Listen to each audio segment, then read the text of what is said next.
श्यामची आई. रात्र 28वी. श्याम सदाशिव पाऊस दे. त्या वर्षी पाऊस आधी चांगला पडला, परंतु मागून पडेना. लावणी झाली होती, परंतु पुढे शेतातील चिखल वाळून गेला. खाचरातील पाणी नाहीसे झाले. माळावरील गवत सुकून जाऊ लागले. लोकांना काळजी वाटू लागली. शेतकरी आकाशाकडे आशेने बघत होता.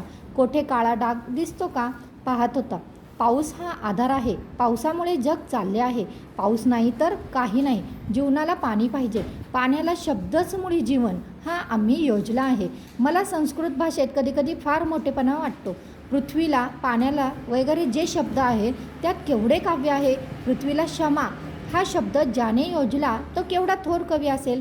तसेच पाण्याला जीवन हा शब्द ज्याने लावला त्याचेही हृदय किती मोठे असेल. पाण्याला किती गोडगोड नावे आम्ही दिली आहेत. पाण्याला अमृत, पेय, जीवन अशी सुंदर नावं ज्यांनी दिली आहे त्या पूर्वजांचे मला कौतुक वाटते. पाण्याला अमृत नाही म्हणावायचे तर कशाला. कोमेजलेल्या फुलांवर थोडे पाणी शिंपडा. वाळलेल्या झाडाला पाणी घाला. सुकलेल्या गवतावर 4 दवाचे थेंब पडू देत. म्हणजे पहा कशी जीवनाला टवटवी तिथे येते ती. मरणालाही जीवन देणारे म्हणजे पाणीच होय. थोडे पाणी प्या, लगेच थकवा दूर होतो, हुशारी येते. पाण्याला वैदिक ऋषींनी माता म्हटले आहे. आई मुलाला दूध देते, परंतु दुधाहूनही पाणी थोर आहे. पाणी नेहमी पाहिजे. पाण्याचा रस जन्मल्यापासून पळतो पाहिजे. प्रेम करणाऱ्या आयांप्रमाणे हे पाणी आहे असे ऋषी म्हणतो. पाण्यात जीवनशक्ती आहे. तशी कशात आहे? पाण्याचा महिमा कोण वर्णन करेल? पुन्हा निरुपराधी. ज्याला रंग नाही, गंध नाही, आकार नाही. जो रंग द्याल, जो गंध द्याल, जो आकार द्याल तसे ते पाणी आहे. पाणी म्हणजे भगवंताचे. त्या वर्षी पाणी पडेना, पीक वाढेना. अववर्षणाची चिन्ह दिसू लागली. अवर्षण जावे व वर्षाव व्हावा म्हणून आमच्या गावात शंकराला कोंडण्याची जुनी पद्धत आहे. गावात शंकराचे देऊळ आहे. पाण्यात शंकराच्या पिंडीत बुडवावायचे. सारा गाभारा पाण्याने भरून टाकायचा. भटजी रुद्र म्हणत असतात व काही लोक पाण्याचे हंडे भरून आणत असतात व ओतीत असतात. 7 दिवस अहोरात्र अभिषेक करावायचा. 7 दिवसच नाही तर पाऊस पडेपर्यंत. गावात पाळ्या ठरतात. रुद्र कोणाकोणास म्हणता येतो त्याची यादी होत असे व त्यांना वेळ वाटून देत असे. तसेच पाणी आणण्याची पाळ्या लावीत. शंकराच्या देवळात गर्दी होती. रुद्राचा गंभीर आवाज येत होता. रुद्रसूक्त फार गंभीर, तेजस्वी व उदात्त आहे. कवीच्या त्या ऋषीच्या डोळ्यांसमोर सर्व ब्रह्मांड आहे असे वाटते. भराभरा सारी सृष्टी त्याच्या डोळ्यासमोरून जात आहे असे वाटते. सृष्टीतील माणसाच्या साऱ्या गरजा त्याच्या डोळ्यांसमोर आलेल्या आहेत. तो विश्वाशी जणू एकरूप झालेला आहे असे वाटते. माझ्या वडिलांना रुद्र येत असे. त्यांची रात्री 12 नंतर पाळी येत असे. आई मला म्हणाली, जा ना रे देवळात, तू पाणी आणावयास नाही का लागत? जा. मला नाही उचलणार ते हंडे. केवढाले हंडे व घागरी?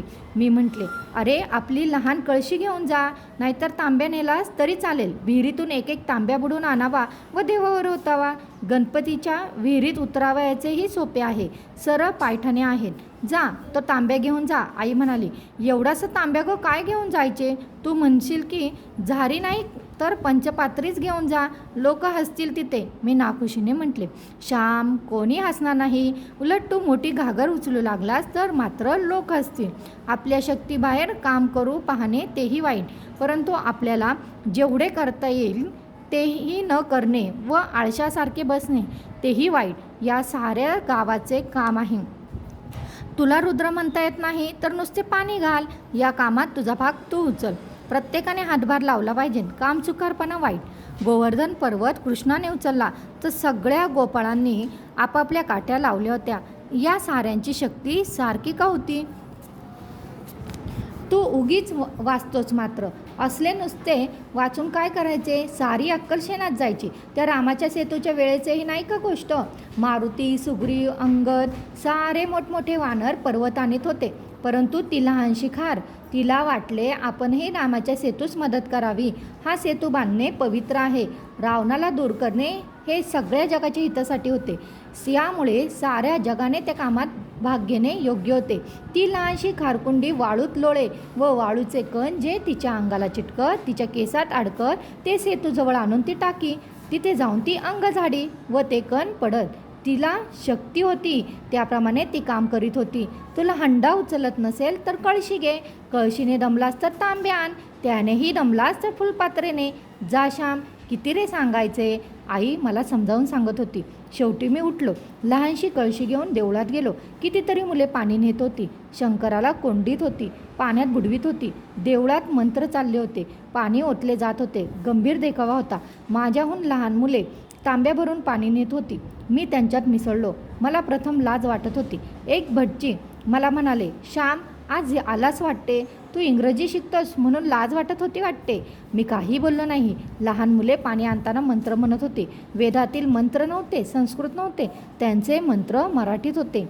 साम सदाशिव पाऊस दे, शेते भाते पिकू दे, पैशाने पायली विकू दे, हे त्यांचे मंत्र होते. पाऊस पडो, शेत भाते पिकोत, स्वस्ताई हो, असे देवाजवळ ती मुले मागत होती. मला प्रथम लाज वाटत होती. संस्कृत रुद्र येत नव्हता व हे बालमंत्रही म्हणावयास लाज वाटत होती. परंतु त्या मुलांच्या उत्साहाने माझी लाज पळून गेली. मीही मोठ्याने साम सदाशिव पाऊस दे असे म्हणू लागलो. मीही त्या मुलात मिसळून गेलो, त्यांच्याबरोबर नाचू लागलो. सामुदायिक कामात आपणासही जे करता येईल ते आपण निरसपणे केले पाहिजे. त्यात लाज कशाची. मुंगीने मुंगीप्रमाणे काम करावे, हत्तीने हत्तीप्रमाणे. धन्यवाद.